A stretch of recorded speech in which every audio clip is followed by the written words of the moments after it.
Welcome. Hello. Welcome to the Astrology Show. It is me, Kira, your host.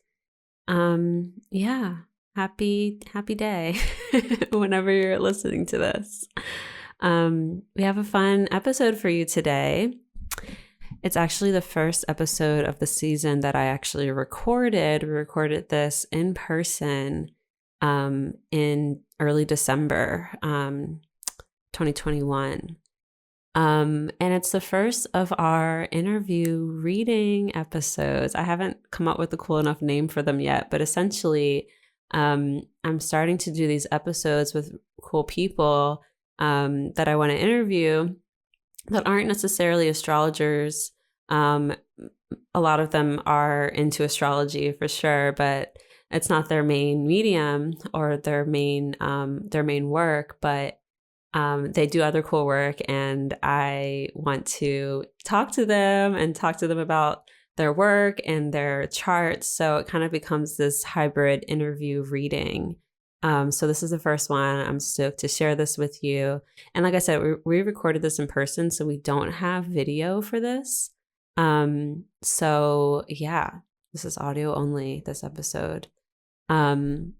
Before we get into it, just a couple of housekeeping stuffs. Doors are closed for the 11th house, but we do have a guest workshop coming up Saturday, the 26th of February. That is all about SEO. So Keptolia, aka the Digital Witch, aka Archetype Priestess, or maybe it's Archetype Empress. I think that's what she calls herself on socials.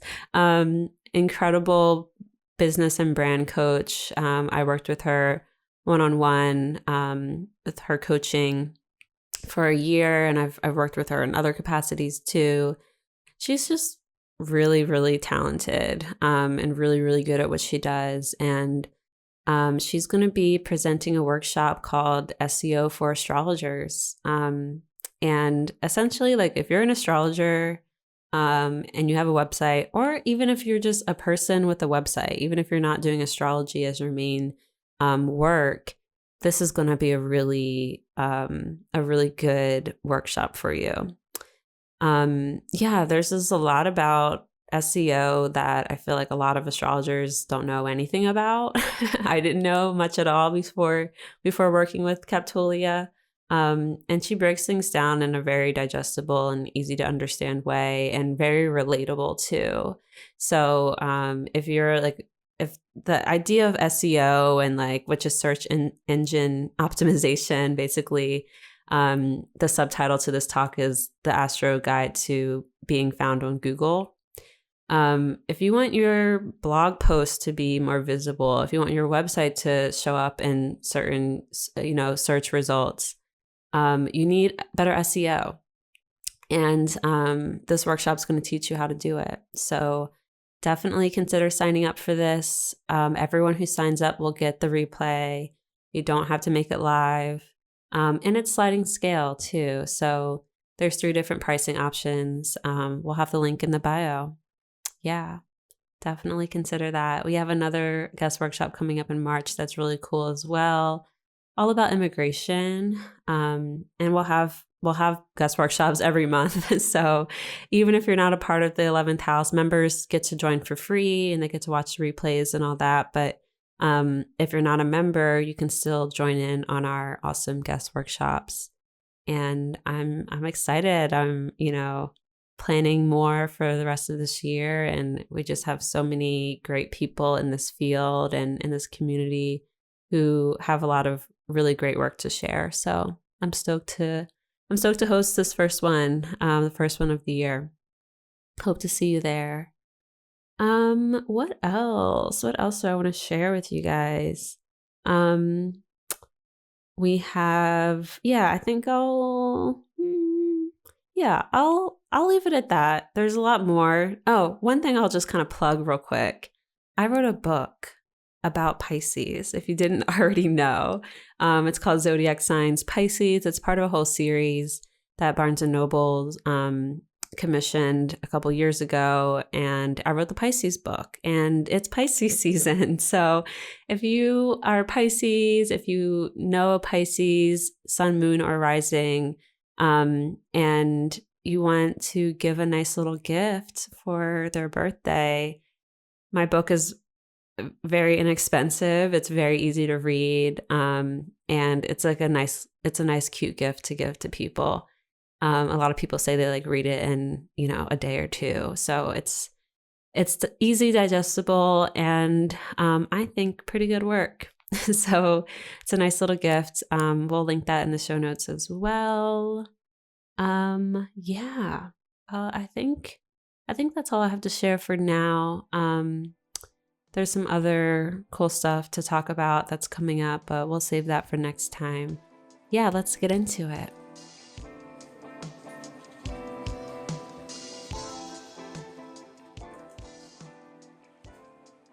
All right. Hey, Kendra. Hi, honey. How are you? I'm good. How are you? I'm so excited to be here. I feel like the idea that you're going to see my birth chart today is the highest honor. Yes. Oh my gosh. Okay. So we have Kendra Austin here with us, and this is one of our first times ever recording in person for the show. Yeah. Well, I should say like where we are right now. So it's December 2nd, 2021, and I say that because you're probably not hearing this until after the new year. But I'm really stoked to interview Kendra and just like talk astro, talk your life, because I'm trying to do more of this for the show. And so you're going to be like our first interview type of episode. Yes. I love being a first. Thank you. So basically we're going to talk about Kendra. What pronouns do you use? She, her. Okay. Mm-hmm. Your life, your astro, what's going on. I love to do like kind of predictions and like looking into the future, if you're cool with that. Serve it up. Let's do it. Okay, so where do we even... Okay, Kendra, hi. Yes. How did we meet? We met on the internet like all people meet, True. I was telling Will this earlier. I think I reached out to you for a project that I was working on with Parade, and it was actually, yes. I was consulting on an astrology project. Oh my gosh. And they were launching their first astrology line, and I was like, tapping into the Crystal Bitch network. And I absolutely loved your work. So I messaged you, and it was actually your birthday. I remember it was Scorpio season. Wow. And so I was like, oh, it's perfect. It's a birthday gift. And yeah, we've been mutuals ever since. Wow. I didn't remember that was how it happened. Mm-hmm. So thank you for that. Yeah. Wow. Okay. And I really love those underwear. I never photograph myself in them, but I do like them. And don't worry, you never have to. I would love to gift you some more anytime. Okay, great. Thank you. So yeah, we've just been not hanging out, but like hanging out online exactly. as mutuals ever since. As people can through the years of 2020 to 2022. Yeah. And so what would you like to introduce yourself, I guess? Because I could introduce you, but how would you introduce yourself in terms of like your titles? Right. I love a self-introduction. I'm a content creator, model. Model was kind of like my first title in media. Mm-hmm. And then content creation just felt really natural. My way to connect with people has always been the internet, which I'm super grateful for. And then I do like a little bit of like social media consulting. And I'm also tacking on writer to the end of those many commas. I'm currently writing a book. Yay. And designing an oracle card deck. Oh my gosh. So I was going to say you're also a diviner. That's right. I am a diviner. And that has informed literally all of the above. Wow. Awesome. Yeah, because you've done some nice like collective pools on Instagram. Yes. I remember you started doing that like last year. Yeah, reading for the collective is like my favorite form of divination. Like client work is cute. But I find that collective readings tend to be a little bit more, I think that like resonant in a way that people are comfortable with. Mm-hmm. Like I think that like when you actually have client work, like people are like really defensive about what they're consuming. Whereas like collective work, like they can just be like, you know what, that ain't for me. That's bullshit. Or like, oh my gosh, that's exactly what I need to hear. Yeah, exactly. Love that. And I'm just like looking at your chart, and all of this is kind of starting making a lot of sense to me. That's what everybody says. You know what? People always ask me, like what I relate most to in my birth chart, which we can certainly get to. Yeah. And I always tell them like I'm kind of just one kind of bitch. Like I have like very specific energies and they're extremely heavy. I mean, you're so Saturnian. That's correct. You are so Saturnian, which I love. I That's love me correct. Saturnian. And yeah, let's get into it. What's your SMR? I love that you coined SMR. I'm an Aquarius sun, a Taurus moon, and a Capricorn rising. Yes. And then so your chart ruler is Saturn in Aquarius. Mm-hmm. It's at 29 degrees. Heavy. It's like all the way almost out. Because you're born, you're early 94, so right before it left. Right. Exactly. Okay. Cool. Yeah, because my sister is like June of 94 and she has it's firmly in Pisces. What about your chart do you feel like or I guess I'll say this. How did you get into astrology? Right.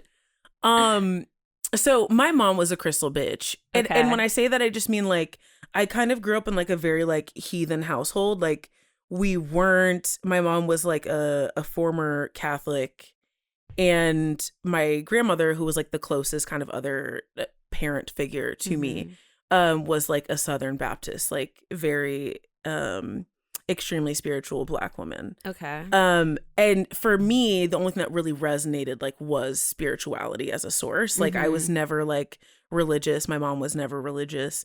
But she was kind of always very like really, really intuitive and naturally gravitated toward like kind of like any like intuitive language. So like numerology, astrology, like any of the personality tests. No, she's a Libra, actually. Okay. She has a Capricorn moon, yikes, and a Libra rising. Okay, so she's very cardinal too. Yeah, and we're actually also both born on the first day of our signs. Okay. So it's like so strong. Okay. Like our connection understanding is so strong. But yeah, I was always kind of open to astrology. And when I was younger, I didn't have I had no idea what a birth chart was. And I'm born on January 20th, so like pretty much everything says that I'm a Capricorn. Okay, yeah. And then once I found out that I was an Aquarius, everything kind of made sense because that's just what I related to, but or wanted to relate to, because reading about being a Capricorn as a child was like horrifying. The worst. Do you know what I'm saying? Like you don't want to be a Capricorn when you're young, but when you're an adult and you're establishing like a self-run business, like there's nothing better. Yeah, exactly. And everyone's like, oh my God, I wish I was like you. Yeah, exactly. And I'm like, you know what? I bet a lot of people think that. Thank you. Okay, cool. So yeah, I asked about your mom being fixed just because of your Taurus moon. And it's very, in contact with a bunch of your fixed signs. But I mean, Venus ruled moon, Libra mom. Right. Makes sense. You know what? It is interesting that you asked that though, because I will say like for somebody that like is very cardinal, my mom is like super stubborn. Okay. Like, and she's just heavily, heavily principled. Like the number one thing, my mom like had a very, very loose parenting style. I pretty much came out of the womb with conviction. Like you couldn't tell me a damn thing. In the best of ways, truly. I mean, obviously I'm going to say that, but, she was always just like, make good choices. Okay. Like, the right thing and we both know the right thing and you're going to do the right thing. Yeah. Wow. So I would say that she like was kind of like fixed in nature, even though it's not really like in her. It her sounds big Saturnian, honestly. Yeah. It sounds like I'm going to let you do your thing. I'm going to like have the distance, but have integrity, right? Make good choices. Don't have me up here needing to get you out of jail. Exactly. And just like the understanding of like consequences. Yeah. Right. Like which consequences is so were. Yeah, exactly. Wow. Okay. And you said she's a Cap moon. Yeah. That makes Actually, sense. Everybody in my family is a Capricorn moon but me. Wow. My brother, dad, mom, sister. That's interesting because that means they all have a moon in detriment, and you have your exalted moon. Right. Wow. How do you see that? Do you see that playing out? 100%. I feel like my family, everybody in my family, I would say is like relatively, what's the word? Like, I would say like kind of like really detached and literal. Like they're like very like, I call it like I see it. Like all I know is what I see and what I think. Right. And for me, like, especially as I've grown older and kind of like softened through like my personal and emotional work and spiritual work. My Taurus moon is like a really strong part of my personality, I think. And they have a really hard time like understanding like the emotional depth that I think that like I am more willing to express kind of more readily. Interesting. How do you think with the moon in detriment, something that always comes up for me is like body stuff in terms of just like I feel like Capricorn moon, I have a lot of Capricorn moons in my life. Right. But I feel like Capricorn moon has a harder time with caretaking of the self. Yes. Whereas like Taurus moon, I think it would come a lot easier. Yes. And it's so interesting because I grew up, you know, so my kind of introduction to present Kendra as both a person and like a source of my career was through kind of telling the story about my connection to my body online. And, you know, like most women, I adopted really disordered habits from my mother and really kind of like my family as a whole. That's like very much a part of my familial line. And breaking that has been a huge part of my like public persona. Yeah. Right. And I think that even like within our family, like I believe that like I channel like divine source by being soft with myself. Right. And by taking care of myself. Yes. And by indulging. Yes. And I am a hedonist through and through. Oh my gosh. I really, yeah, it's making sense. It's connecting. The pieces are falling together. Yes. Can I say like just so I don't lose that? Yes, please. So Kendra's ascendant is at 9 Capricorn. Her moon is in Taurus in the 5th house, trine the ascendant, and then there's also a trine to Chiron in Virgo in the 9th house. So there's this grand Earth trine between the ascendant, the moon, and Chiron, which I think speaks so much to like, you know, just being really dedicated to not just healing the body, but like loving the body, and just the whole like what it means to like take on that politic of like, no, I'm gonna love the shit out of myself. I love that. I love that that's in my chart. It feels like that's also just kind of like my birthright. Definitely. That feels like it's my birthright. So to know that that's in the chart is like very affirming for me. Yeah. Even now I feel like that's become like ever more like a disconnect that I just kind of have to sit with, is like with all the Capricorn moons in my family, they feel very much like delayed gratification is what they live by. And for me, I'm like, no, instant gratification is how I get what I want. I want it now. Yeah, exactly. I could be dead tomorrow. I want it now. Truly, exactly. I so hear that. And then also you have your moon opposite Jupiter. And so I think that adds another level. When you said you're a hedonist, like that is so, that's the hedonism. That's the hedonism aspect. Moon opposite Jupiter, especially an exalted moon, especially a night chart exalted moon. So it's the luminary of the sect. It's the leader. And then to be in this opposition with Jupiter, which would have been the only visible planet in the sky too. You were born with all the planets underneath the horizon except a very bright, beautiful Jupiter in the sky. So yeah, that, you know, the moon, especially in Taurus, is like, yeah, not just give it to me now, but like give me delicious, amazing everything. Right. And then Jupiter's there being like, yeah, and more. Like, you want more, right? You know what? That hoe is antagonistic. I'll tell you that. She's very antagonistic. I think that like that shows up specifically like just kind of in my work life, because there's really like no distinction between like the environments where I create to work and where I live. And I think that was true, honestly, even before the pandemic, but became super clear to me within the pandemic. Okay. And like, I think that I have this like everyday battle where it's like, babe, like I know we're having fun, we're having a good time, like we're indulging, but like, you know, we like there's a point where taking care is no longer present. Yeah. You know? Yeah. And like that keeping that constantly in check is like a daily task. Yeah. I mean, yeah, that's the issue with like moon benefic, like moon Venus, moon Jupiter. I have moon Venus opposition, so I hear you. It's like the wants and the needs become really difficult to distinguish. Right, exactly. Yeah. And then yeah, so you have, I'm just gonna like run through a couple of your placements because that Jupiter in Scorpio in the 11th house, which is such a beautiful placement to me, that speaks to the depth of your like connections and your networks and your friends. I would imagine you not just like friends in high places, but like, yeah, like loyal people in high places, and a lot of like really good support systems. But then that Jupiter is ruled by this like sexy Mars in Capricorn in the first house in a night chart, which means, we're talking malefic of the sect, which basically means it's like a badass exalted Mars that can get a lot of shit done.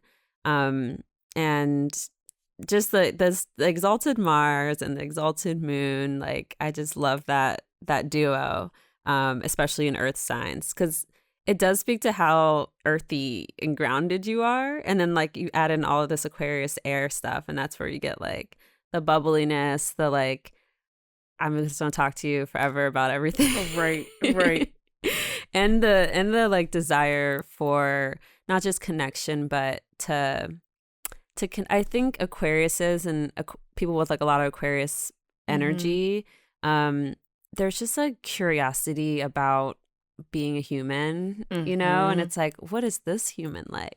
How does that compare to this human? And then like, what do we all have in common? And yeah, I just love the nice, I was going to say balance in your chart, but it's not really balance. You don't have any. No, it's not. It's not. You don't have any fire in your chart whatsoever. No, one kind of bitch. You do have your North Node, which you are right in the middle of your nodal return or reversal. What does that mean? Yeah, I want to talk about that. Tell me what that means. I want to talk about that with you. Please, let's hear more about that. And so you are 27 still, and you're turning 28. Yeah. Okay, cool. Oh, interesting. Okay, I have a couple questions then. Hit me. Before I talk about the nodal reversal. Last fall, September. What happened? Did anything happen in September? Oh, my life was changing. Yeah. Honestly, last September, I feel was like, I mean, after I felt like I very much kind of rose to the occasion of my life path last summer. Okay. And I was kind of reaping the reward of that in fall. And I felt like I was kind of like being pushed, like further into the people, but I think also further away from my family, like kind of at the same time, in ways that like were necessary. Like, I think I was like kind of hiding the most important parts of like my becoming in a very public space, and then also hiding with the most intimate parts of myself from my family, and like kind of merging that privately and being able to like present that out to the world was like really, I think, important for me. And then also I was like kind of going through like a really crazy breakup. Okay. And like my mom and I kind of created some like very like much needed distance in our relationship. I had like a lot of shifting relationships at that time, I think. Okay. And that was kind of like July into September? Yeah, exactly. I would say like July, like solidly through the fall. Okay. Yeah. But there was pretty much everything was shaken. It was a lot. Yeah. Yeah. So the reason I ask, and at that point you were still 26, right? Yeah. Okay. So yeah, the reason I ask is because your IC, others might know it as Nadir, but yeah, that point opposite the MC basically, is at 28 Aries, and that is where Mars stationed retrograde. I think it was September 9th of 2020. And so it makes sense. You were creating distance from family. Like Mars literally comes in and it's like, I'm cutting this away, or like, I'm burning this, or, we're separating things basically. And the IC is such a sensitive point in the chart, having to do with home and family. I was going to ask if you had moved or anything. But there was also eclipses. We were wrapping up the Cancer Capricorn eclipse cycle. I think the last one was July 4th or something. Okay, yeah. Of 2020, and that was right in your 7th house of relationships. So that's why I was like, okay, this Period. started June, July, and then just kept running. Actually, yeah, no, the person I was seeing at the time, we actually broke up on an eclipse. Oh wow. Okay. And weirdly, I remember that night I had tweeted something. It was about it. It was like referencing Adele and her weight loss. And to date, like it did like Obama numbers. Like Okay. that tweet did crazy numbers to the point that like it ended up on like TikTok. I wasn't even on TikTok. Like it's on Wow. Facebook groups. Like it's been circulated to this day. I It's think still I remember circulated that. constantly. Basically just about like, why the fuck are we talking about? People's bodies. Exactly. Yeah. And like, yeah, it was so interesting because I had kind of like at that point, like divorced from like talking about like, I really wanted to get off of like talking about old narratives that I just felt like we've done this. Yeah. Like wasn't pushing the community forward. Yeah. You know, like a lot of people kind of got their intro to self-acceptance through like body positivity and feeling the need to always talk about their bodies. And I felt like a lot of us were like stuck in it. Yeah. You know? And so like it was kind of like my like grand goodbye to that. And it just ended up doing crazy numbers. It was also a Scorpio eclipse, I think. Oh, well. Or a full moon. Yeah, it might have been. Yeah, that would make sense. But yeah, that makes sense. I mean, eclipse season does that. Of course, we're right in the middle of eclipse season right now. Right. An eclipse is happening tomorrow. But yeah, and so that was happening. That Mars retrograde went through, and then let's fast forward to the end of the year. Come January 2021, you turn 27. So 27, you've been living it for almost a year now. Yes. You're almost done. It's a really big year. And whenever someone's 27, I'm like, it's a big year. It is. Wait, you know what? I think that we talked about this on social media because I made a TikTok. Yes. When I like went on a solo trip in Italy and I talked about like how 27 has just felt for my self-perception like such a pivotal year for me. And a lot of the people in the comments were like, oh, Saturn return.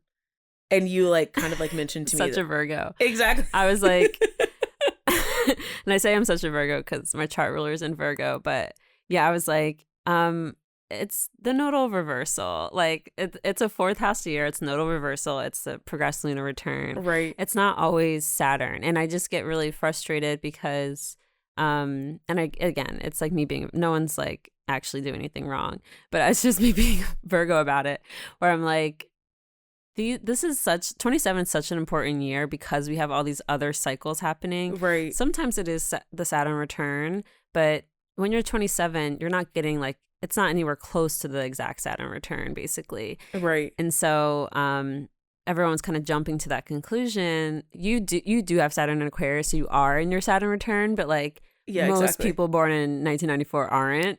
Yes. And so I was like, actually, it's these things. And then I went on Twitter about it and then got hate on Twitter for saying it. But no, I think it's necessary. You know what? I would imagine for an astrologer, it's been frustrating. I feel like Saturn return is like having its moment in pop astrology. Totally, yeah. Do you know what I'm saying? Like people are like identifying for the first time like Saturn return as a thing. And then we have several returns in our lifetime, right? So I'm it's having like my Mars return right now. Period. Yeah. So I feel like that's just like people's like latest obsession. They're like, oh, this makes me like more informed. Exactly. Right. And they're just like excited about having that information. But for me, I'm like, babe, I'm Saturn ruled every day is Saturn return for me. Yeah. I'm never not under forever. Saturn's eyes. Yeah, exactly. But no, yeah. So you get, it's a fourth house year, and that's a pretty pivotal year. Any sort of angular perfection year is going to be big because it's a pivot point, basically. The angles, meaning the ascendant, descendant, and then the MCIC, or the houses that hold them, are pivot points, or you know, horizon points or culmination points. So essentially, it's a big year because of that. And then you also get your nodal reversal. Right. And that happens about every 9-ish years when the nodes come to the opposite signs that they were when you were born.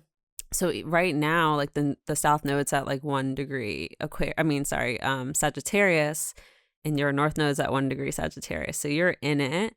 And it does perfect usually like a month or so before you turn 28. Wow, really? Yeah. Oh, so I'm like here You're in right it. now. Yeah, Right now, right I'm on the now. hot spot. You are in it. Okay, it's so bonkers. I mean, the third eye is motherfucking open. This is so bonkers to me because I have recently been thinking about my North Node a lot. Like, I just like don't understand it. And I think Mhm. that part of that is because it's in my 12th house, Yeah, right? So it's yeah. like I can't see it clearly. Right, That's what that exactly. means, right? Yeah. And I very much I You can identify feel with it. that. That's exactly right. I feel it so strongly. And I think that it presents itself in just like I'm a very spiritual person. Like I have a very spiritual journey. It Mhm. informs a lot of my life. But also like I think that recently I've been feeling this like tug to understand it. Mhm. So the fact that you brought it up is like blowing my mind. I mean, yeah, you're having your reversal. So basically what that looks like, what that means when you have these like nodal transits, when the nodes are activated in any way, we tend to encounter these like fated events, um, and they tend to be events that sort of have a lot to do with patterning, in either breaking patterning, or like forming new patterning. I hate to hear it. I don't want to hear that. I do not want to hear that. It's a thing. I'm like, how much more work can be done? I know, right? You know? But that's the thing. This eclipse that we're like in right now, basically, is the last one in this Gemini Sagittarius Right. cycle. So we are sort of wrapping this up. Of course, then we're going to start getting them in Taurus and Scorpio. So you can look forward to that.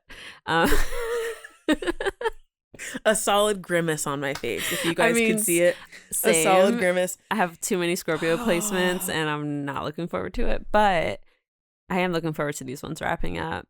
But yeah, so essentially what happens during the nodal reversal is it's a big pivot moment, or the year tends to be a very big pivot year, because it's like you kind of get this, your patterning becomes very clear. Right. And it becomes very clear, okay, I've been doing it this way for the past 9 years or whatever, or my whole life, and I have an opportunity to switch it up. Yeah. And I can't deny the fact that I can see it so clearly now, right? Absolutely. So yeah, and for you, I would imagine that has a lot to do with, well, it's your North Node's in your 12th, your South Node's in your 6th. So work and lifestyle and like mental and physical health and just like, yeah, making lifestyle choices that kind of like encompass everything. And also work is always a big part of 6th house stuff too. And kind of, yeah, I would imagine this past year you've been doing a lot of just decision making through just testing things out about how you want to move forward in your like lifestyle. And by work, I don't mean like career work, but more like the day-to-day shit, daily task. Yeah that you can just like what do you enjoy doing in your day-to-day? What do you need to have in your day-to-day to like feel functional on a mental and physical level, all of that. And then the 12th house shit and your North Node being in the 12th house is kind of calling the question like, yeah, what do I need to do so that I feel good mentally, and not even just good, but like I'm like taking care of myself in this like mental, I want to say spiritual, but it's not, it can be spiritual. I think it's more about like mental clarity. Yeah. Or like when you're alone with yourself, right? What do you need to like feel good there? You know? This is all hitting. I actually very recently, like in the last few months, was diagnosed with ADHD. Wow, same. Which is executive period. Come on. I want to hear about how that's been for you. Yeah. It has been such a relief for me. Yeah. Especially like as a very like I'm a Capricorn rising. Like I've been like a really high functioning person my entire life, or to other people, right? The way that they view me is as somebody that gets shit done. Yeah. So to kind of have that not be true behind the scenes for many years now has been very hurtful for me. What was your like school situation growing up? Because for me, I went to a small all-girls school. It's like a prep school. Right. Oh, that's interesting. People I didn't know went that about you. Yeah. People went to, IVs and shit like that so I was there for 12 years. So I kind of was raised up in this environment everyone was overachiever. Right. Everyone was like, you know, in AP Hyper classes competitive. and shit. That's really harsh. Yeah. And in both sports and looks, and you know, you had to do the club, like you just had to be good at everything, Right. basically. And I wasn't allowed, by allowed I mean like I have Black parents, Right. Heard you. to, you know, be diagnosed with anything, Right. or to, you know, fall behind in any way, basically. So Yes. I feel like my whole like schooling was just like appearances to like, not that I was definitely smart enough and I could keep Get up, by. but like it was like keeping up and kind of doing what I needed to do to like keep it like a B plus, A minus average. I was Right. never gonna be the straight A person, and like my parents just kind of had to deal with that. Right. They had to live with it completely. Yeah. And look at you now. Hey. Yeah, so I always say like if I were to like personify my like younger self as like a movie character, it would be Reese Witherspoon in Election. I was love that movie. nuts. Like the level, which is interesting because it's kind of relating back to what we were just talking about with like recently being diagnosed with ADHD and like how like dissonant that is from the way that I previously viewed myself, because I was really like, I had like a 4.3 GPA. I was like class president from like from kindergarten to when I graduated. This is so like Exalted Mars in the First House. It's like, no, I am like I did everything. Yes. Yeah, I because did you everything. could, because you have the resources to, you have the tools to. Right. I had I had the capacity to like I felt like my desire didn't matter when I was younger. Like I had the capacity to do anything that I knew if I decided that I was going to do it, I could do it. Yes. It's It's so like dignified malefics, like really Exactly. ruling the chart. It's like, I feel like if it was a bunch of dignified benefics, you would just be, not to say you weren't popular and cool, but like it would be more about socialize, like, you know, having fun. right. But like with malefics, it's like I'm accomplishing shit. I'm getting shit done. And it's so interesting too, because I remember I like associate that character specifically with me, Miss Reese in Election, because I was so like, all of my social connections, like I still have Aquarius energy and spades in my chart, right? So like I was friends with everybody. Yeah. Like I had very, very, very few super, super close friends, and those are my people. Okay. Emotionally, I didn't need anything else. Yeah. You know what I'm saying? Like we had each other, and it was such a close connection.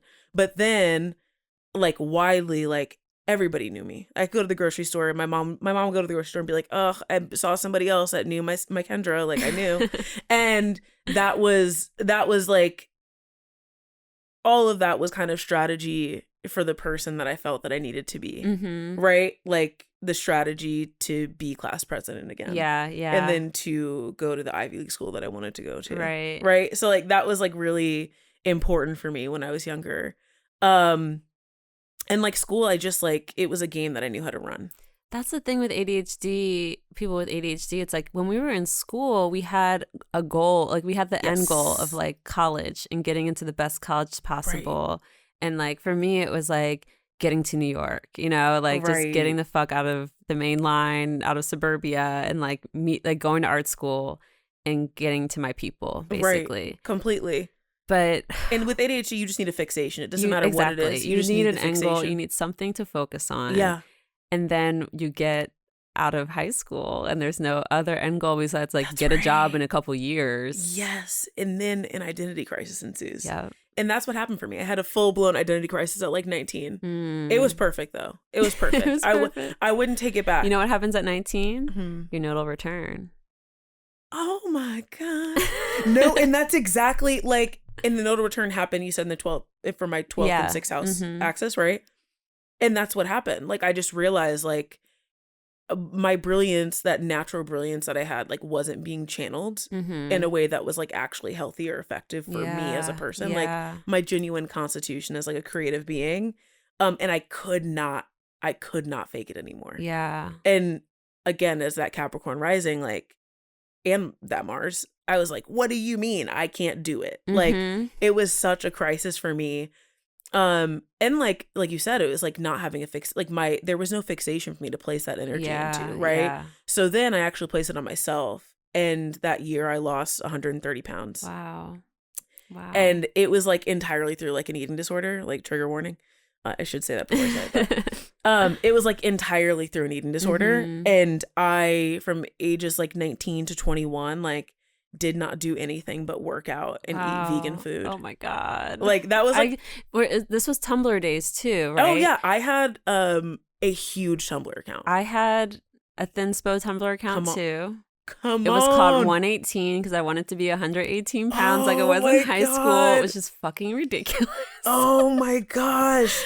Tumblr was... all of the baddies started on Tumblr. I mean, I know we know this, but like Tumblr was absolutely toxic for young women. So fucking bad. It was toxic. Yeah. Like it was, and you know what? A huge part of like when there are still probably a few thousand people that follow me on Instagram, my other platforms from Tumblr. Okay. From when I was Kendra Keeps Clean. And several of them have messaged me being like, oh, like it's just been so lovely to see you change. Like I feel like I've grown with you. Wow. And that feels really affirming for me because I felt a lot of guilt. Like when I kind of like stepped into who I am, it felt the idea of like what I was previously like perpetuating online like weighed really heavily on me. Yeah. So to kind of like have people drop a line and remind me that they too were like working through that. Right. There was a lot of us, like, especially, I mean, not to say people aren't dealing with it now, but like, I feel like those early 2000s, early 2010s is what I should say. Yeah. Was when it was just like so easy to just get sucked into, because Instagram wasn't a thing yet. No. And so, yeah, 2010 was when I got to college. You're a couple, like 2 years behind 2012. me. So, yeah, you're 2012.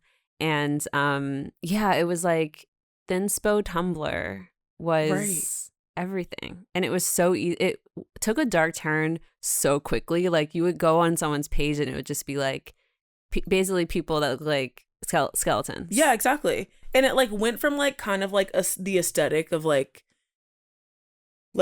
only consuming coffee and cigarettes to being like, oh no, like this is dangerous. Yeah, exactly. You're on a dark path. 100%. And it's so interesting because like I have a sister that's 10 years younger than me. Who's also an Aquarius. Shouts out to her. And she is such a wildly different person in self-perception, which I'm sure is like also largely to do with the fact that I'm her older sister. I'm gonna give myself a little credit there. I love that. You know what I mean? Yeah. But she also just lives in a different world. Yeah. Like she like does not question the fact that she's hot. That's she doesn't question incredible to me. She just thinks that she's hot. You know what I'm saying? And like not in like an ugly way. She just does not perceive herself in pieces. That's what I hope I need for my children. Like I just want that so bad for them. that's what we're doing. Yeah. That's what we're doing here. You know what I mean? Creating a world that's like honors wholeness. Yes. And like being an actual human being. That's why we do this. Yes, exactly. Okay. So yeah, I don't even. How did we get onto Tumblr? We're talking about the nodal. We're talking about the nodal. Okay, yeah, no, ADHD, and this is this is proving ADHD. it. Yeah, this is proving it. We're gonna swing it right back around. Yeah, no, with the nodal return, or you said nodal eclipse, nodal reversal, nodal reversal. Yes, nodal reversal. reversal. What's happening now? Yeah. So yeah, the daily life has been a huge part of that, right? Like acknowledging like what I need to feel like safe and to have mental clarity and not being ashamed of kind of using as many resources as possible. And you know, like I also am like really burdened with the fact that my 6th house is in Gemini. So like routines are also like almost impossible for me to have. Yeah. And so it's kind of a little bit of both. Right. It's like I have to establish things. I'm also just a very fixed person. And like I'm a regular everywhere I go. Yeah. Like there's not a single place. That is the same. Yes. I'm very much that way too. Exactly. Like my I have fixed my ass staples. parents are like that. Yeah. Yeah. I'm like, if it ain't broke, don't fix it. Exactly. You know what I mean? Like even like restaurants, I like don't go to restaurants for that place. I go to restaurant for a food item, and I will never change that food item because that's what I'm like, coming. That's what I get. Exactly. And then the people that work there get to know you. They know your order. That's right. And they take care of you, and you take care of them. That's exactly right. And here we have community care. You know. Yes. This is our 3rd house is being ruled by benefics. By the way. Wow. Really? I think so. Yeah. Oh my God. Wait. What is that? What is that? Pisces? What is that? Yeah, for you it's Pisces, yeah. And the third house is kind of like your local area, like the places that you go to, the Right, people because that it's you ruled by see. Gemini. For you, for your third house is Pisces, ruled by your Jupiter in Scorpio. But yeah, just like the third house being ruled by a benefic would speak to like kind of like lovely interaction, especially because yours is in a fixed sign too. It's like Right. you are going to go to the same places all the time, but you're going to have these benefic experiences. Yeah. These like, yeah, the experiences of like gratitude or like even like abundance or just nice exchange Right. with people in your. Do you think that this relates at all? I like have this thing where, like, when I moved to New York, I mean, I'm like very romantic in this way. Like, when I moved to New York, I obviously, like, you're going to this big city, there's like all apartments are apartments to Mhm, you, right? So like mhm. I kind of had to like create this like fantasy to choose where I'd live. This is Okay. very Pisces in the third Yes, house, isn't I it? What think I'm so. saying. Yeah. And I lived in Crown Heights when I first moved here, and I picked a place that was right above a coffee shop and a bagel shop because I felt Smart. like those were the hubs where people Yeah. like that people rely on. Mhm. And like the first job that I would stay downstairs in that coffee shop every single day until I found a job Okay. because I wanted to get to know my neighborhood. That's so smart. And I wanted to get to know the people that would come that were regulars there. And then I met within literally 3 days, I met the first person that ever took photographs of me in New York, and that resulted in the Wow. first job Oh my God. that I ever had. Yes, and that's so ruler of the third house in the 11th house, like the connection between your local neighborhood and your local space and just like a wider, broader network of people and community. Yeah. Spot on. Spot on. That's awesome. Oh, something. Okay, you said you're a romantic. I also just wanted to point out you were born like pretty much during Venus Cazimi. It's probably like the day after Venus was exactly conjunct the sun. It's still within a degree, so Is that hot? Is that fun? I count it as a Cazimi. Yes, I mean it's like a closeness of Venus and the sun, Yeah. and it really just speaks like basically it's like Venus is in the heart of the sun. Right. So there's this, it's like Venus kind of becomes a part of who you are and how you shine. Right. I mean, you are a fucking model. So the beauty element, the She's there. social element, yeah. Like, Oh yeah, it's they all there. they're like within. It's within a degree. Yeah. Yeah. And Venus rules your midheaven too. So it's like how you're seen, how you're known Yeah. is like by being seen as like a beautiful figure, a beautiful person. You know what? And I'm grateful for it. I am grateful for it. I think that like astrology can be so literal. Mm-hmm. And as you know, I'm not telling you that. That's a question mark. The other day I was like thinking about how like some of my placements show up like really literally in my life, and the Venus Sun conjunction I think is most literal in that my Instagram handle is the word amorous and Kendra combined. That's right. Yeah, that's so sweet. I know. I was like, that's so cute of me. And my first AIM name was Kendra X Love. Oh my God, that is so Venus. I love that. Wow. Okay, so I want to do a little forecasting. Come on. Because I love that. What's 2022 giving? You know? So first I want to ask, I want to ask you Sure. how this Uranus moon stuff has been for you, because it's not there anymore, but like I would say 2019 and 2020 you've had like Uranus hit your moon a couple times. And I guess that you kind of spoke to like needing separation from your mom. When Uranus hit my moon, I have an Aries moon. Yeah. My mom got really sick. There was a lot of like mom like wild energy. Sickness shit. Yeah. Right. But you know, I know Taurus moons. I've consulted on a lot of Taurus moons, and they hate this Uranus shit because they're just like, you know, you're fixed. You don't want things to change suddenly without your knowledge. Yeah, exactly. How has that been for you? It's been in your 5th house. It's hitting your moon, which rules your 7th house of relationships. So yeah, I would imagine. Okay, so let's chat. I mean, I think there are a few things that like kind of make sense based on like my very loose understanding of all of these things. The first is like I really got in investments this year. So I think that's like kind of a literal connection with Taurus and money, and then Uranus. Interesting. Specifically cryptocurrency. When this year was that?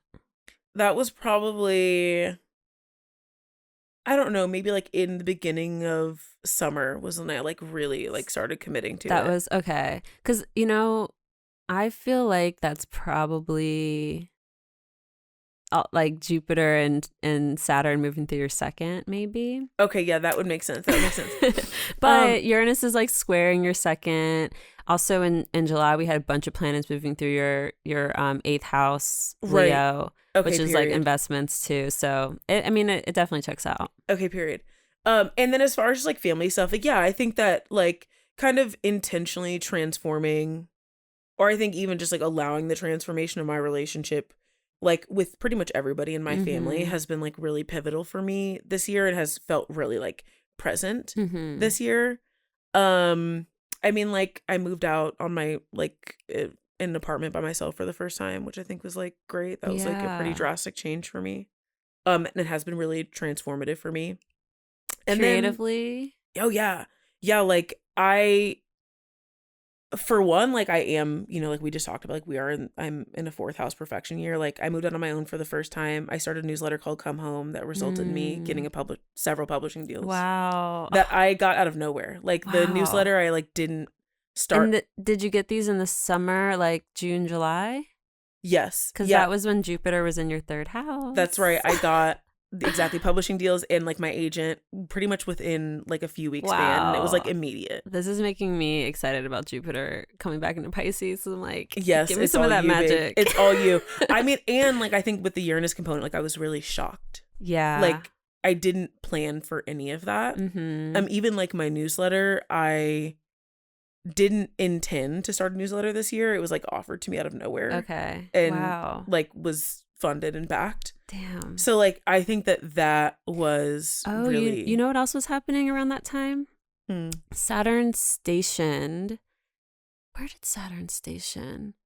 I know it hit your Mercury a couple times, I think, because I think it's stationed at 13 degrees and your Mercury is at 11. And so, like, just you talking about the newsletter, you writing, Saturn coming to your Mercury, being like, you're going to focus on writing now. That's exactly, and that's what happened. Like, it was wild. It was like, I woke up one day and I felt like I just knew that right now my creative expression was one thing. And I also knew it wasn't for forever. Yeah. Like, I know that I always will write in some capacity. I always have written.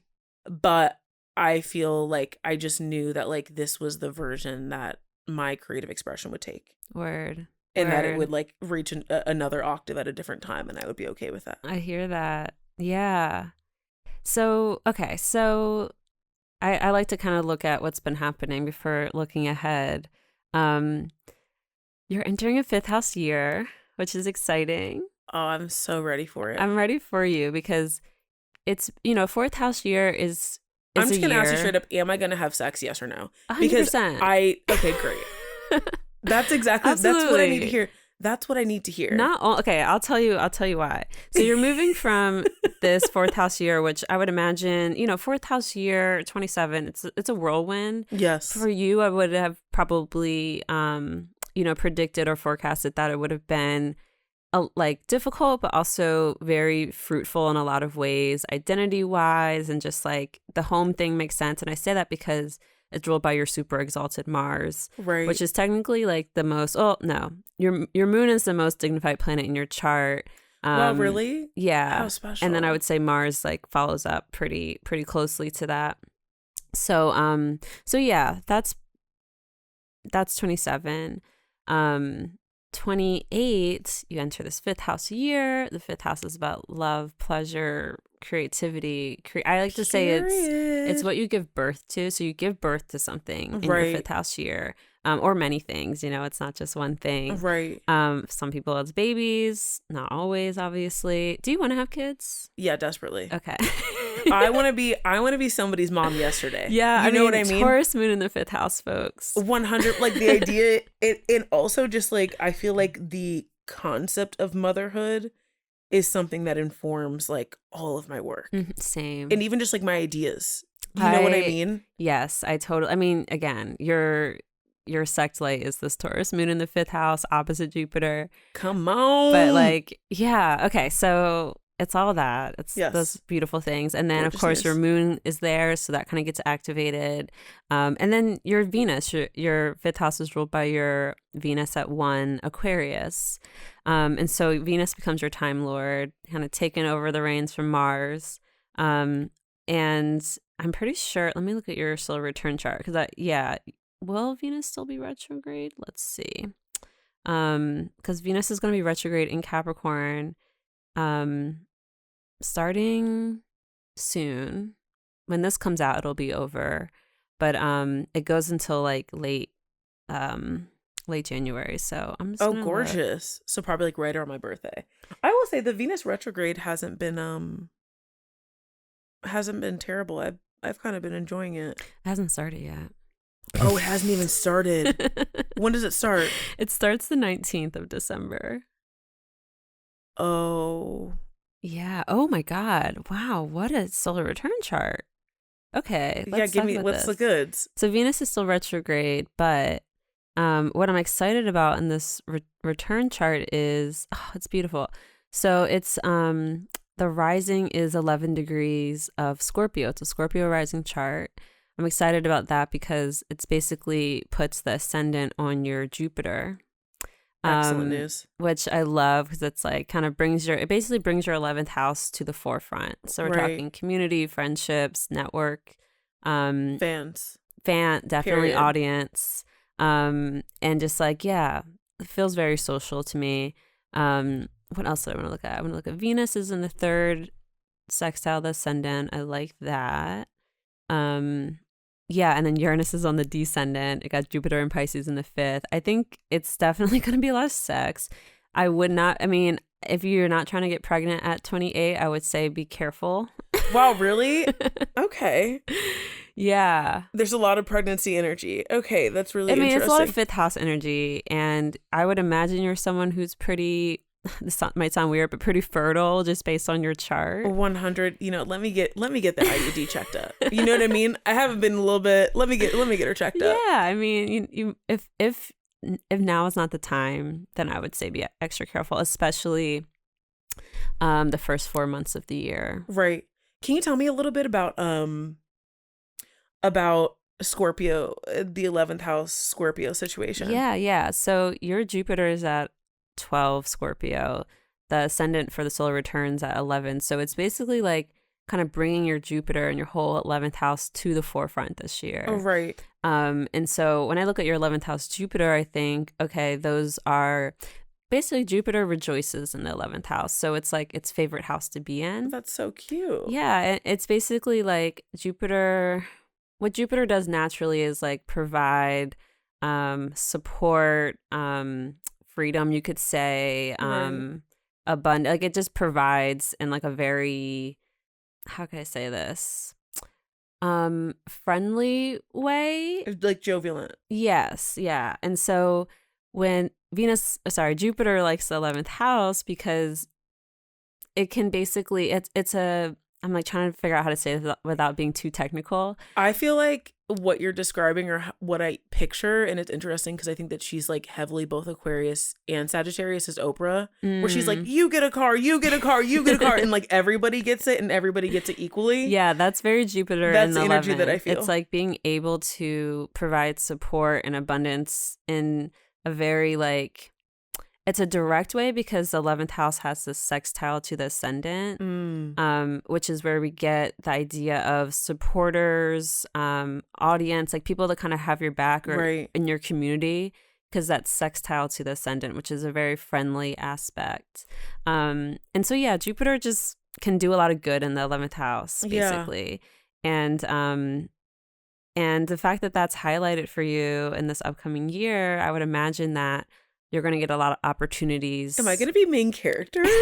I hope so. Am I going to be main character? That would be awesome. Okay, I love that for me. Yeah, I think lots of opportunities, lots of growth in terms of your audience. Right. And then so we have, that's just, I kind of look at the solar return chart for some like kind of themes. Yes. And then also your perfection. So Venus being your time lord.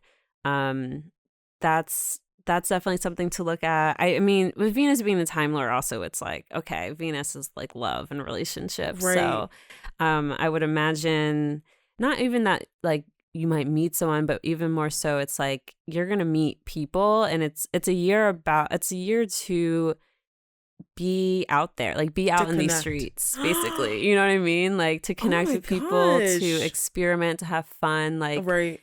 Yes, there's potential to like meet like the person maybe, but what I'm really seeing is you being able to connect with a lot of people and have lots of fun with a lot of people, and maybe one of those people ends up being, you know, someone that you want to continue on with.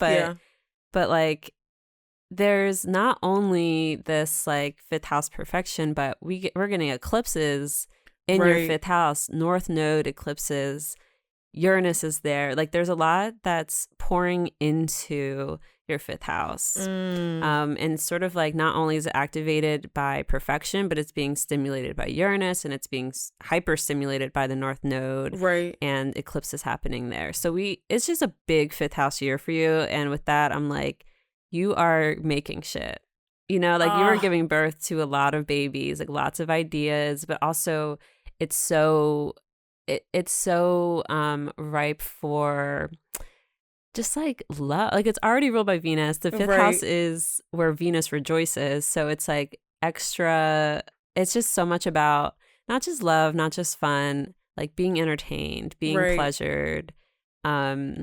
That seems so cute. Yeah. That's so cute for me. Okay, you know what? I'm loving that this energy is available because it feels like, and this sounds like it's probably on par with a fourth house year, but I feel like 27 for me has felt really like introspective and kind of like a conjuring. I feel like I've been like conjuring a lot of energy, like an internal source. And it's had to be like my own, right? Like, and I'm sure that's the case for a lot of people, as like we've had COVID restrictions, but even just like intentionally, I think I've probably been I've been in solitude, emotional solitude, the most that I've been in probably my entire life by choice. Yeah. And it has provided me, like, I feel like right now I am like quite pregnant with ideas. Yeah. You know, like I feel like I have like an infinite source of ideas, and more than that, also like tools to kind of nurture something that I create, which is like, I think brought me like a confidence that I haven't had in a long time, where I'm like, oh no, I had these ideas for a reason. And I feel like a lot of that was like a Saturn influence too, of Saturn coming to Aquarius. I mean, like as soon as Saturn entered Aquarius, it hit your sun, it hit your Venus, it hit your Mercury. So it's been very, she hit everything. She's like, slow down. Like I feel like when so your sun Venus conjunction is right on top of my Saturn. My Saturn's at 1 Aquarius. Is that cute for us? I love it. Yeah, I love so Saturn sun connections. But yeah, it's almost like when that started, when Saturn entered Aquarius, it felt, I just heard, I don't know where I heard it, but I heard Saturn being like, pause. Just pause. And I was supposed to move to LA March 17th, 2020. Right. Did not do that because of COVID. I just like stayed at home with my family. Wow. This is my fifth house year. And just like not sat still, but I kind of did. Like I just didn't do anything. Yeah. And it sounds like it was a similar thing with you, with Saturn coming through. It's just like, slow down. There's no rush. Just be here right now. Definitely. And because I kind of picture Saturn transits as like the rings of Saturn kind of enclosing on you and being like, this is where we're at right now. Like this is the boundary. This is the container. Yes. And this is where we're going to be. What are you going to do with it? That's exactly what it feels like. And honestly, I felt held. Yeah. It felt like a snuggle. That's exactly how it felt for me too. You know, people make it seem like it's chains. I felt like we were canoodling. Yeah. You know, like, yeah.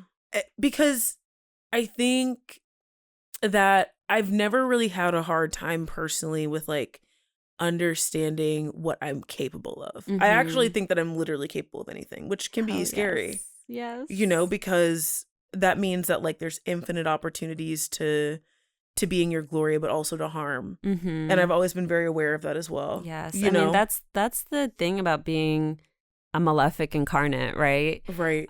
You're ruled by your Saturn in Aquarius. You have Mars and Capricorn in the first house. So very, very dignified malefics. It's what I see that often manifesting as is like, you know, your power, like, you know, the power that you hold, and there's a lot of Very reverence much for that. it. And there's a lot of, you know, you become really intimate with the power and the fact that you know that this can be used as a weapon, Right. if you want it to go there. And that's why I'm like, why do people fuck with us? I don't know. I'm going to tell you this. Listen, I do not believe in revenge because I've never had to act.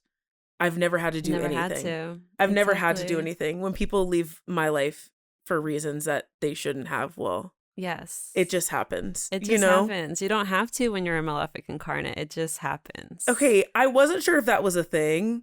So I'm happy to hear that. Yeah, no, I find that like people tend to be handled when they do me wrong. I'm also not somebody that like people do wrong often. Yeah. You know, like I'm going to be honest. People recognize that Mars in the first house. Yeah, okay, thank you. Yeah, no, she's speaking because I find that people like when I walk into a space or walk into people's lives, they know there's some respect. Yeah, that's those dignified malefics. I love. Okay. So, yes, I'm very much, it's just giving so much fifth house energy for you next year. But also a lot of writing. And I think these first 4 months of the year when Jupiter is in Pisces, which it moves into Aries in early May. So those first 4 months, Jupiter's in your third house. You get Jupiter trine Jupiter, which is really cute. You're going to get Jupiter sextiling your moon, and eventually making a cute sextile to your Mars too before it enters Aries.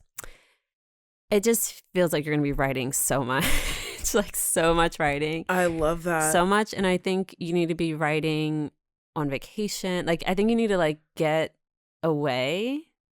Okay. I love this for me because I have been like having like fantasies of running away. If you want to do a writer's retreat, let me know because I need to write my book too. Let's make it happen. I've been having fantasies about running away and not in a like, this don't is, look this at is me your kind 12th of way. house nodal reversal, by the way.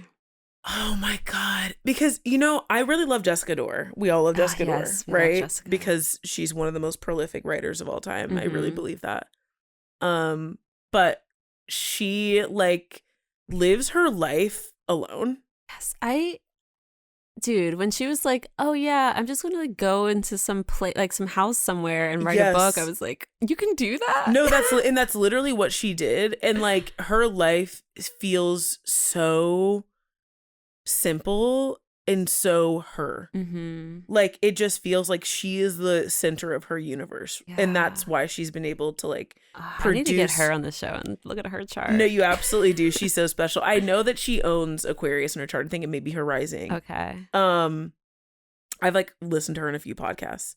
But yeah, she like, I think about her. I've been thinking about her a lot recently because I feel like what her path has been able to provide her has come from her like taking that leap of faith of like, let me remove myself, let me go on top of the mountain, right yeah, and like the hermit journey, 100%. Let me go on top of the mountain, let me get a little perspective, let me see what's up. And I've been feeling that right now. Maybe I need to go on top of the mountain. And that's also very Aquarian, and that's a big way I describe Aquarius energy and just Aquariuses in general, and also particularly Saturn and Saturn in Aquarius, which is its strongest placement, really, Saturn in Aquarius. I mean, it's Saturn, I think, what am I trying to say? I say it on here all the time. Saturn it's its preferred domicile because it's an air sign, and Saturn is a diurnal planet. So what am I trying to say? The perspective thing.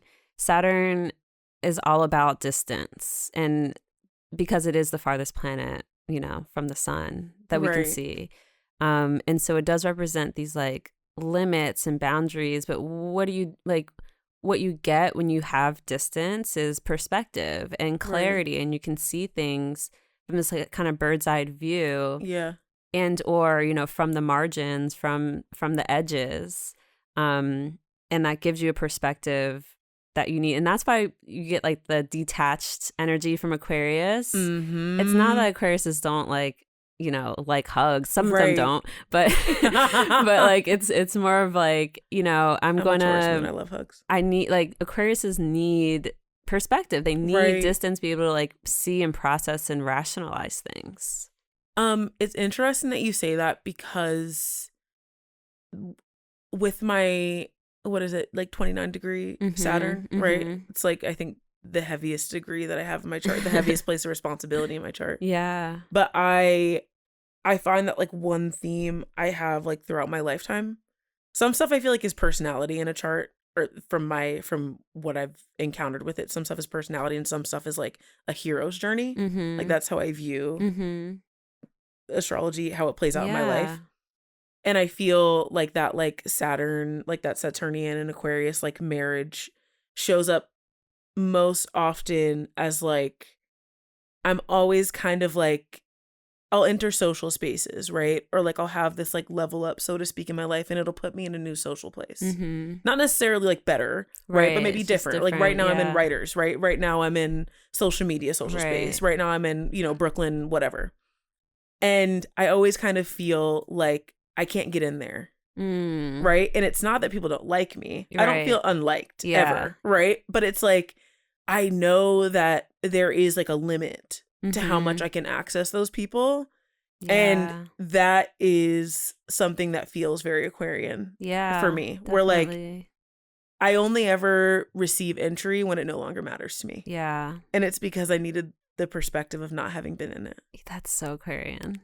You know what I mean? Like, and I always understand it while it's happening. Yeah. Like, I'll be like, I don't understand like why it feels like I can't connect like right now. Like, I don't know why. Like, there's like this this kind of like ego battle, or there's like even just like light distance, you know? That's interesting. And I'm always trying to get up in the business. You know what I mean? Like, one thing about me, not minding my business is my gift. You know what I mean? Like, I'm going to be in the business. And I feel like the universe is always kind of like, no, babe, like we keep you safe over here. This is where you get the material, right? This is how you have your like Nora Ephron's everything is copied. Got it. Yeah. You know? Definitely. Okay, what else do I want to say? Oh, we got, June should be interesting. Just June should be interesting for you. Home wise, family wise, just because Mars will be in Aries with Jupiter for most of June. But yeah, what else do I want to say about next year for you that's like coming up for me? I mean, the fifth house stuff is just very loud. We get eclipses again in Taurus. We get a Taurus solar eclipse, pretty like very close to your moon, on April 30th. So that's definitely one to look out for. End of April, beginning of May. And then Venus, this is something to look forward to. Venus is going to enter Taurus at the end of May. So like that's another big reason why June is something exciting, I think, because with your Time Lord entering into like that perfected house and like being, you know, fucking dignified, Venus and Taurus, it's going to hit your moon. That's Venus very and sexy. Taurus actually is going to hit like all your like Taurus aspects all of your planets in your chart. So I think June's going to be a big month for you for sure. And I would make sure that you're out and about, looking hot. And I mentioned leading up to that, January, February, March, and April, getting away at some point, because Jupiter will be at home in Pisces, but Jupiter rules your 12th house too. Right. So it's automatically going to connect the 12th and the 3rd, which is like writing and traveling. Really what I think of that as like being in liminal spaces, like not really being planted anywhere and kind of just like being on the go. Writing is when you're in that mode of like writing, right? You're kind of in the liminal, right? Like you're not really like in real life. Yeah, exactly. And so I would imagine, the beginning of the year would be a good time to do some of that. Actually, I am. I'm going to be in Mexico City in February. Stop it, because I was thinking about doing Mexico City in February. That's wild. Yeah, for the month of February, I'm going to be in Mexico City. Oh my God. Am I going to have to do that? Yeah, I I've think been you should. trying to decide between I think you Maui should. and Mexico City. No, I think you should come hang out. Okay. That we'll is talk. so We'll talk. wild. That is so That wild. is wild. Oh my gosh. Okay. We'll talk. And then, yeah, whatchamacallit? Oh, you're just in the middle of Saturn, like Saturn return stuff. It doesn't come to, you don't get your exact return until early 2023. Right. But most of like the intense hits that Saturn makes to your chart happened this year or are finishing up early next year. Okay. So yeah, it's not so much Saturn next year. It's really these eclipses. It's really Jupiter. It's really just keep your eye on Venus and what Venus is doing, especially this Venus retrograde, because it's in your first house. And I think it's going to be giving you a lot of clues as to what's coming up in your Venus year. Okay. Yeah. She's cheeky. And Venus also, is so cheeky. Venus rules your midheaven, so it's also activating your 10th house too. So career, visibility, your public self too. So it's a glow up year is what I'm trying to say. Yeah, it feels like she's showing off and showing out. Absolutely. And I would say, anyone out there that's 28 or turning 28, take advantage of 28. 29 is a grind. It is a grind. Right. And it doesn't mean it's going to be terrible or bad, but it's absolutely a grind. You're absolutely going to be working a lot, right, at 29. And you're like fully in Saturn return mode. So enjoy the 5th house pleasure fun year as much as you can. I'm jealous because I spent mine inside. No. But I'm You produced a lot though. You created a lot of really important stuff. I did. I'm proud of you. Thank you. I'm really excited. I feel like as somebody that has like I have no fire and like no water in my chart. You have your Jupiter. Right. Well, and I think I have, what is it? What's my 12th house? Oh yeah, your North Node. Right. Yeah. I was like, we're not counting Pluto. Exactly. But I don't have any like active active personal planets in either of those. Mm-hmm. So like to hear that I have this like very like fun fire sign year coming up feels good. Yeah, and I think, your Mars in the 1st house helps with the fire. Right. For sure. I mean, even if it's not fire, it's still, Mars is she's a fiery planet. So, but yeah, I mean, I'm excited for you. Please like keep in touch and let me know. Of course. What's going on. You'll be getting all the updates. I hope so. Hopefully in Mexico City. Let's make it happen. Damn it. I'm going to have to make this happen now. There's a reason. I don't believe that anything is like coincidence. I need to write. Yeah, you're right. Okay. This like we had this conversation for a reason. Let's make it happen. Let's make it happen. Okay. Do you have any questions? Anything you like want to ask me? What are you like most excited for in 2022 for you? Oh, okay. I'll answer a question about me. Yeah, of course. If I'm going to be honest, which I feel really corny saying, and I'm like kind of embarrassing. No, I'm a cornball. Give it. But the potential of falling in love is like the romantic in me is crumbling. Yeah. I'm in bits. I'm in bits hearing that. Our Venuses are exactly trying. Mine's at like 10 Libra. Yours is at I'm happy that you shared that because I'll be thinking of you. Oh, thank you. Yeah, of course. I'm ready. I'm ready for it, I love that. I'm like very ready too. I feel like last year I like finally came to terms with the fact that I was a romantic. Yes, same. And then I like just nosedived into like I didn't even bother. You know what I'm saying? Like I put my toe in. I was like, oh, the water's warm, and then I just like dove in. I stopped denying it because I have an 8th house Venus, and it's something I definitely like am resentful of. I may have a little shame about it. Sure, there's weird feelings about Venus stuff for me. Yeah. But I was just like, you know what? Fuck it. Like I do want this. Love. Yeah, exactly. I do. I want a partner. Like, yes, 100%. And, I think part of that too is like when you're a creative person, I think also just being a creative woman, I'm going to speak to that experience as well. Like when you learn how to nurture something, like when you create something and put it out into the world for like the first time and you're so, so happy about it and it resonates with people. I think that like you create a connection that I feel like kind of feels like the zenith of like externalizing you, right? And I think that like it kind of draws in this like, okay, well, like how do I create that in like these smaller spaces? And like friendship, I think comes natural to a lot of us. Like friendship comes really natural to me. Work comes really natural to me. Yeah. So I think that like now that I've kind of had these like zenith points for those things, I'm like thinking about like partnership, and I'm like, I want that. Yeah. Like I'm ready for that. Definitely. Yeah. It feels like it's time. The astrology is really loud about it. So I'm hoping. Come on. But she needs to get louder. We'll see. We need a balloon in the sky. You know what I'm saying? Like she needs to get real loud.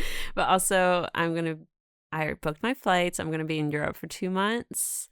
Are you going by yourself? Are you pretty loving? I'm going by Go myself. Go ahead, Julia. I will be like, I think I'll, meet up with people there, but yeah. No, you're pretty loving. I'm obsessed. Yeah. I'm obsessed. I'm excited. So if you're in Europe, June or July, or if you want to come meet me anywhere, I would love that. Let me know. Yeah, I would love that. We'll make that happen. Cool. Look at us connecting all over the globe, as hotties do. That far. I had... Last note, me and my 2 best friends from high school, we called ourselves Hotties Inc. And it was like a sarcastic thing because the girls in the grade below us were like serious and they called themselves the Absolute 8. And they were like tagged their Facebook pictures, Absolute 8.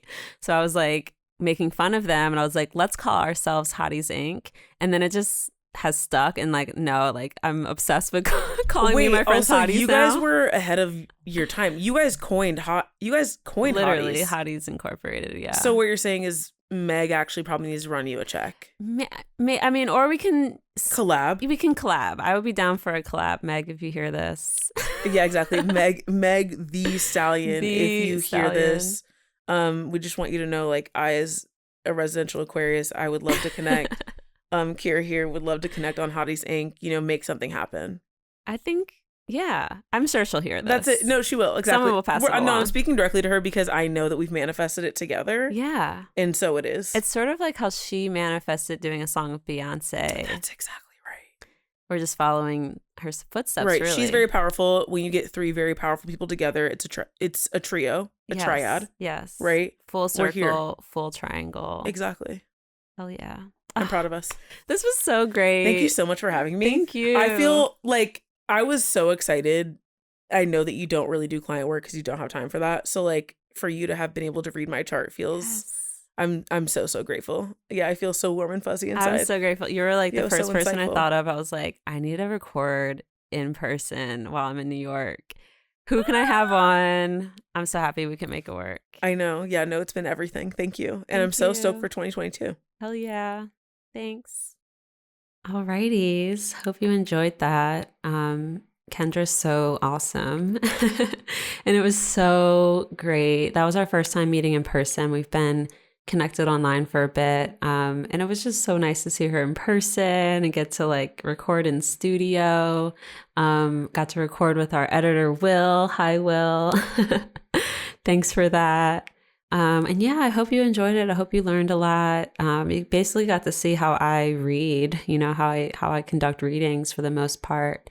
And that was kind of the point of all of this. I wanted to keep doing readings, actually, as I'm recording this, this outro, I just finished my last reading, my last client for the foreseeable future. And yeah, I love doing readings so much. And so I wanted to bring that to the podcast space and kind of share my my methods and just the way I go about it, which is very much like this, super casual and conversational. So yeah, hope you enjoyed it. We have more to come, more of this type of episode to come. Next episode's going to be a continuation of our of our sign series. We have air signs next. Really, really great episode. I can't wait for you to hear that. So yeah. With that being said, I'm gonna sign off because there's some weird noise happening outside. Thanks so much for tuning in. Talk to you soon. Bye-bye.